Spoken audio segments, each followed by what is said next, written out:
छात्रों, आपका Vader academy of politics में स्वागत है। हम लोग बात कर रहे थे राजनीति से संबंधित अवधारणाओं के बारे में और एक सबसे प्रमुख अवधारणा राज्य के बारे में हमने बात की। आज उसी क्रम को आगे बढ़ाते हुए हम राज्य की अनन्य विशेषता संप्रभुता के बारे में बात करेंगे। संप्रभुता की अवधारणा आधुनिक राजनीति की अवधारणा है। इसको सबसे पहले अगर हम खोजें तो लूथर ने इसके बारे में इंगित किया था। बाद में मैकियावेली ने जो प्रिंस लिखी और आधुनिक राजनीति की अवधारणाओं और शब्दों का प्रयोग करना आरंभ किया, तब उसने पहली बार संप्रभुता शब्द की तरफ हमारा ध्यान आकर्षित करवाया। बाद में फ्रांसीसी विचारक बोधा ने अपने ग्रंथ में इसके बारे में विस्तार से लिखा है कि संप्रभुता क्या होती है और राज्य की वो अनन्य विशेषता क्यों है। अंत में हम देखते हैं जो ब्रिटिश फिलोसोफर है थॉमस हॉब्स, जिसको माना जाता है कि संप्रभुता का पिता, क्योंकि उसने पूरा ग्रंथ लेवियाथन पर लिखा है जो कि संप्रभुता का पर्यायवाची है। और इसलिए हॉब्स को कहा जाता है कि अंग्रेजी जानने वाले या अंग्रेजी में लिखने वाले राजनीतिक विचारकों में वो सबसे महान विचारक था, क्योंकि उसने राजनीति की जो सबसे महत्वपूर्ण अंग है राज्य और उसकी जो अनन्य विशेषता है संप्रभुता, उसके बारे में विस्तार से लिखा है। तो हम देख सकते हैं कि 17वीं शताब्दी में जब हॉब्स ने 16वीं शताब्दी में ये बातें लिखी थी और 17वीं शताब्दी में जब संप्रभुता की अवधारणा धीरे धीरे सामने आने लगी थी, उसी समय यूरोप के संदर्भ में अगर हम देखें तो वहाँ पर बहुत से छोटे छोटे राज्य थे जो आपस में युद्धरत थे, क्योंकि उन राज्यों का आधार या तो उन राजाओं के प्रति निष्ठा थी या धर्म था या क्षेत्रीय कुछ उनके एफिलिएशंस थे, उसको माना जाता है। तो राष्ट्रीय राज्य नहीं बन पाए थे। तो एक 30 वर्षों का लंबा जिसे कह सकते हैं राज्यों के मध्य में विवाद या युद्ध चलता रहा और वो विवाद 1648 में समाप्त होता है और एक संधि होती है उन राज्यों के मध्य में जिसे कहा जाता है वेस्टफेलिया संधि। और उस वेस्टफेलिया संधि के अंतर्गत पहली बार 1648 में राष्ट्रीय राज्य की जो संकल्पना है या संप्रभुता जिसे हम कहते हैं संप्रभु राज्य की जो संकल्पना है वो सामने आती है। तो वो क्या थी, उसमें 2-3 सिद्धांत स्वीकार किए गए थे जो कि संप्रभुता के सिद्धांत माने जाते हैं। एक संप्रभु राज्य के सिद्धांत होते हैं, विशेषता होती है। पहली बात ये मानी गई कि जो अंतर्राष्ट्रीय स्तर पर जो समझौते होंगे, जो बातचीत होगी, उसका अधिकृत प्रतिनिधि एक राज्य होगा, न कि व्यक्ति होगा। और जो व्यक्ति भी जाएंगे वो राज्य के बिहाफ पर जाएंगे, यानी राजा को स्वीकार नहीं किया गया, अपितु राज्य को स्वीकार किया गया कि राज्य संप्रभु होता है, इसलिए उसके पास ये अधिकार है कि वो दूसरे राज्य के साथ समझौता करे या वार्ता करे। इसी प्रकार से ये बात भी मानी गई कि कोई भी राज्य किसी दूसरे राज्य में हस्तक्षेप नहीं करेगा। दूसरे राज्य में अगर हस्तक्षेप करता है तो वो उसको माना जाएगा कि वो उस राज्य की संप्रभुता में हस्तक्षेप कर रहा है। तो इस प्रकार से 1648 में पहली बार हम कह सकते हैं कि एक संप्रभु राज्य या राज्य की संप्रभुता की जो अवधारणा है उसको स्वीकार किया गया। बाद में हम देखते हैं कि जो संप्रभुता की जो परिभाषा है, जो सर्वमान्य है और जिसको राजनीतिक विज्ञान के छात्र हमेशा पढ़ते हैं, वो जॉन ऑस्टिन की है। जॉन ऑस्टिन ने 19वीं शताब्दी में एक संप्रभुता की अवधारणा दी थी जो कि हम कक्षाओं में पढ़ाते हैं। मैं उसको वापस से उद्धृत नहीं करूँगा क्योंकि वो कहीं पर भी मिल सकती है, लेकिन उस अवधारणा या उस परिभाषा से 3 विशेषताएं सामने आती हैं जिसको मैं उल्लेखित करना चाहूँगा। पहली विशेषता यह है कि हर राज्य में एक संप्रभु होता है और उसकी जो शक्ति होती है वह अविभाज्य होती है और वह असीमित होती है। Unlimited and indivisible power of sovereign, ये पहली विशेषता है। दूसरी विशेषता यह है कि वह संप्रभु राज्य में कहीं पर लोकेट होता है, कहीं पर स्थापित होता है। ऐसा नहीं है कि हवा में ही हो, वो कहीं न कहीं किसी न किसी संस्था में वो स्थापित होता है जहाँ पर हम देख सकते हैं कि ये संप्रभु है। और तीसरी बात, संप्रभु कानून का स्रोत होता है, सोर्स ऑफ ऑल लॉ। अब ये तीन विशेषताएं संप्रभुता की अवधारणा को स्पष्ट करती है जो जॉन ऑस्टिन ने दी थी। लेकिन जैसा हम जानते हैं कि सभी प्रकार की जो अवधारणाएं होती है उनकी आलोचनाएं भी की जाती है। तो ये जो अवधारणा की परिभाषा दी गई ये मूलतः कानूनी परिभाषा है, लीगल सॉवरन जिसे हम कहते हैं, और इसकी बहुत आलोचना की गई। और इसकी आलोचना सबसे पहले जो आलोचना की जाती है वो बहुलवादियों के द्वारा की गई। बहुलवादी वो विचारक थे जो 20वीं शताब्दी में काफ़ी मुखरित थे। वो मूलतः मानते थे कि राज्य के पास ही अनन्य शक्ति होना दूसरी सारी संस्थाओं को समाप्त कर देगा और इसलिए वो तानाशाही की तरफ बढ़ जाएगा। इसलिए राज्य को भी ऐसा माना जाना चाहिए कि वो जैसे दूसरी संस्था है वैसे वो एक संस्था है। तो सबसे पहली बात जो आलोचना की गई बहुलवादियों के द्वारा, जिसमें हेरोल्ड लास्की का नाम सबसे प्रमुख आता है, और भारत में बहुत वर्षों तक हम हेरोल्ड लास्की को जानते थे क्योंकि जवाहरलाल नेहरू उनके विद्यार्थी रहे थे। इसलिए जो प्रजातांत्रिक समाजवाद का ढांचा भारत में आरंभ किया था वो हेरोल्ड लास्की के विचारों से बहुत कुछ प्रभावित था। तो हेरोल्ड लास्की थे। फिर गिल्ड सोशलिस्ट जैसे GDH कोल गिल्ड सोशलिस्ट है, श्रेणी समाजवादी, वो थे। तो ये कुछ बहुलवादी थे जिन्होंने इस अवधारणा को माना कि ये अवधारणा सही नहीं है राज्य के लिए। क्यों सही नहीं है? क्योंकि पहली बात तो ये मानी गई कि राज्य जो ये क्लेम करता है इस अवधारणा के द्वारा कि वो कानून का स्रोत है, ये गलत है।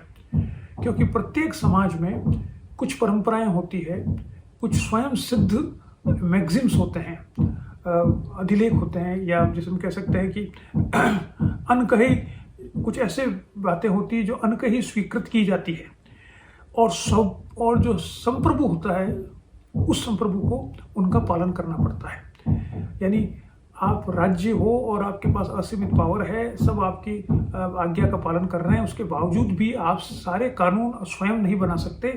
आपको जो प्रचलित प्रथाएं हैं, जो प्रचलित परंपराएं हैं समाज की, उनको स्वीकार करना पड़ेगा, और ऐसा कोई कानून वो नहीं बना सकते जो कि प्रचलित प्रथा से बिल्कुल विपरीत हो, क्योंकि लोग उसको मानेंगे ही नहीं। तो इसलिए ऐसे कानून का कोई अर्थ नहीं है। कानून से समाज सुधार धीरे धीरे होता है। अगर कानून ऐसा बनाया जाए, जैसे कहा जाए कि हम समाज का सुधार कर रहे हैं, तो अगर वो समाज पर इम्पोज किया जाता है तो समाज उसको स्वीकार नहीं करता, रिवोल्ट हो सकता है, विद्रोह होता है। इसलिए जो एक समझदार जो संप्रभु होता है, राज्य होता है, वो समाज में धीरे धीरे सुधार करता है कानून के माध्यम से, और वो ज़्यादा प्रयास ये करता है कि समाज की बुराइयों को समाज के द्वारा ही समाप्त किया जाए, और उसके लिए वो शिक्षा को महत्व देता है। दूसरी बात ये मानते हैं कि कोई भी कानूनी संप्रभु हो, जैसे राज्य है, उसके पास कानून बनाने का अधिकार है, कानून को इम्प्लीमेंट करने का अधिकार है, कानून के बारे में रिव्यू करने का अधिकार है, लेकिन हर कानूनी संप्रभु राजनीतिक संप्रभु के समक्ष झुकता है। क्योंकि अंत में अगर हम प्रजातांत्रिक देशों की बात करें, जैसा कि आजकल सारे देश हैं, अधिकतर देश हैं, तो कानून की संप्रभुता को जो शक्ति मिलती है वो राजनीतिक संप्रभुता से मिलती है। वो जैसे जो सरकार में आज हैं, वो सरकार में जिस अथॉरिटी, जिस सत्ता का प्रयोग कर रहे हैं, वो जनता ने उनको अपने प्रतिनिधियों के रूप में चुनकर दी है। इसलिए कोई भी कानूनी संप्रभु ऐसा नहीं हो सकता कि जनता के जनमत की अवहेलना करे। अगर बहुत दिनों तक अवहेलना करेगा तो कानूनी संप्रभु परिवर्तित हो जाएगा। इसलिए वो उसकी शक्ति असीमित नहीं है, न अविभाज्य है, क्योंकि वो कानून उसको तीन तरह से हम जानते हैं कि विभाजित हर राज्य होता है। कानून बनाने की व्यवस्था अलग होती है, कानून को लागू करने की व्यवस्था अलग होती है, और कानून के बारे में निर्णय लेने की व्यवस्था अलग होती है, अलग संस्था के पास होती है। तो डिवीजन है, डिवीजन ऑफ पावर। तो ये कहना कि राज्य की शक्ति अविभाज्य है संप्रभु की और असीमित है, ये गलत है, इस अर्थ में हम कह सकते हैं। तीसरा एक विचारक थे सर हेनरी मेन। उन्होंने तो ये बात बहुत पुरजोर तरीके से उठाई कि ये संप्रभु का जो सिद्धांत है, ये जो ऑस्टिन की जो अवधारणा है, ये अविकसित देशों में तो बिल्कुल भी लागू नहीं की जा सकती। अविकसित देशों में जो कि ट्राइबल होते हैं, बहुत से देश हम जानते हैं जो अभी भी ट्राइब्स जहाँ पर महत्वपूर्ण है, जहाँ पर जनजातियाँ महत्वपूर्ण है, वहाँ पर तो प्रथाएं इतनी मजबूत होती है कि राज्य की उसमें किसी प्रकार का हस्तक्षेप भी नहीं कर सकता, बल्कि जो राज्य होता है उसको उन कबीलों के जो चीफ होते हैं उनसे सलाह लेकर अपनी सरकार चलानी पड़ती है। तो जो समाज विकसित नहीं है वहाँ पर तो ये सिद्धांत बिल्कुल भी लागू नहीं हो सकता है। और इसलिए ये कहा गया कि ये इस राज्य को ऐसा माना जाना चाहिए कि ये दूसरी बहुत सी संस्थाओं की तरह एक संस्था है। ये अनन्य ऐसा संस्था नहीं जो बिल्कुल अलग तरह की हो, कोई बहुत ही विशेष संस्था हो। ये जो बहुत सी संस्था हैं जो अलग अलग काम करती है समाज में, उसमें से ये भी एक राजनीतिक संस्था है जो राजनीति का काम करती है। इससे ज़्यादा महत्व इसको देना या संप्रभुता की बात करना समाज के हित में नहीं है। ये बहुलवादियों की मूल आलोचना है, जिसे हम कह सकते हैं। जब हम ऑस्टिन के सिद्धांत की बात करते हैं कि संप्रभु के पास सबसे सर्वाधिक शक्तिशाली होता है, उसकी शक्ति अविभाज्य होती है और वो असीमित होती है। दूसरी बात जो विशेषता ऑस्टिन की है वो है कि वह कहीं ना कहीं पर स्थापित होता है। संप्रभु कहीं ना कहीं स्थापित होता है, लेकिन बहुत से राज्यों हम देख सकते हैं कि ये मालूम करना कि संप्रभु कहाँ है बहुत मुश्किल है। और विशेष रूप से जहाँ पर संघवाद है, तो जैसे अमेरिका का उदाहरण लें हम, तो अमेरिका में हम देखते हैं बैलेंस ऑफ पावर की बात की जाती है। तो वहाँ पर कानून बनाने के लिए कानून तब बन सकता है जबकि और लागू हो सकता है जब फेडरल कोर्ट, जो सुप्रीम कोर्ट है, प्रेसिडेंट है और सीनेट और हाउस ऑफ रिप्रेजेंटेटिव है, ये सब मिलकर सहमत जब होंगे किसी बात पर, तभी कोई अच्छा कानून बन सकता है और उसको लागू किया जा सकता है।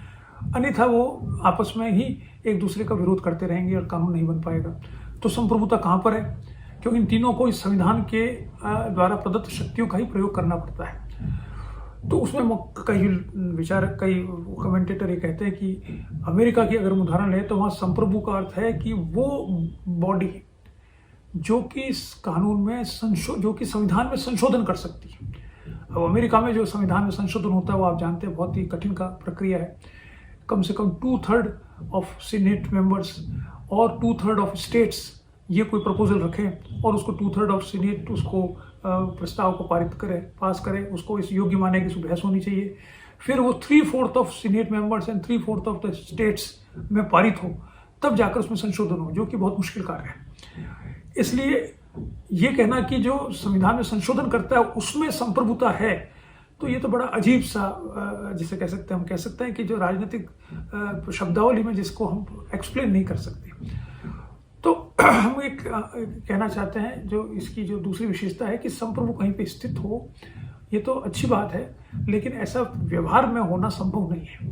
इसलिए ऑस्टिन की परिभाषा की ये जो विशेषता है, इस विशेषता को व्यवहार में लागू करना बहुत मुश्किल है। अब अंतिम बात कि संप्रभु is a source of law, कानून का स्रोत होता है। जैसा हम अभी बात की थी हमने कि कानून का स्रोत वो नहीं होता है, कानून का स्रोत मूल रूप से समाज होता है।